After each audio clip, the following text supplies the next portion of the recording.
The final naturalistic theory that's been proposed by non-Christians to explain away Jesus' resurrection is the assumption that Jesus' resurrection parallels Greco-Roman myths about dying and rising gods.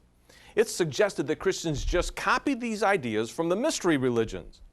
In fact, this was one of the theories presented by some of the scholars during the Peter Jennings ABC special entitled The Search for Jesus.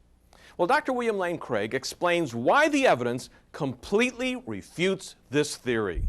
I was stunned, frankly, to hear in the ABC special one of the scholars' interviews suggest that the earliest disciples may have been prompted to come to believe that God had raised Jesus from the dead because of Greco-Roman myths about dying and rising gods.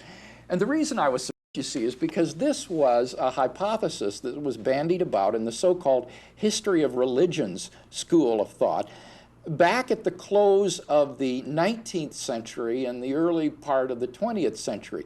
But the school soon collapsed and has been virtually universally given up today among New Testament scholars.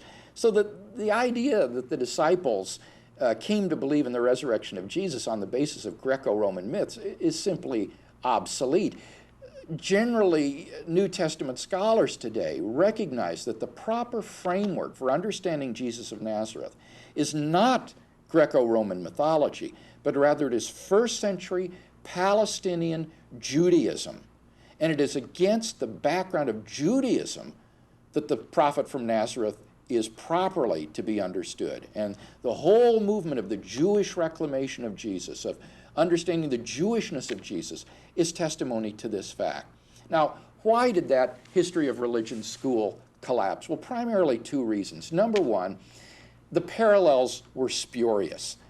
In fact, there are no parallels to the resurrection narratives or the empty tomb narratives in Greco-Roman mythology.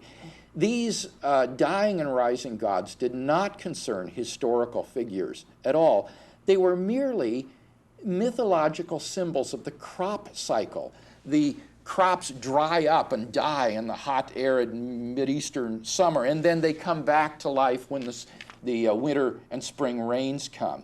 And it wasn't thought at all that these were applied to historical individuals. Indeed, really, they didn't concern resurrections at all. These gods like Tammuz and Adonis and Osiris didn't really return to life, didn't really come back to life from the dead. They still existed in the afterlife, so that it's really a complete misnomer to think of these as parallel to the empty tomb and appearance narratives and the belief in the resurrection of Jesus. But secondly, there's no causal connection between these myths and the earliest disciples. You see, these myths were known in Judaism, and Jews found them utterly abhorrent. They were blasphemous to Orthodox Jews. And the idea that the earliest disciples of Jesus would sincerely come to believe that Jesus of Nazareth was risen from the dead because they had heard these myths about Osiris and Adonis and Hercules is as absurd as your coming to believe that some friend of yours is risen from the dead because you saw the movie E.T. and E.T. came back to life in the movie. It's just historically absurd to think that these men would sincerely have come to believe Jesus was risen from the dead on the basis of these myths and then be willing to go to tortuous deaths in attestation to the truth of that belief.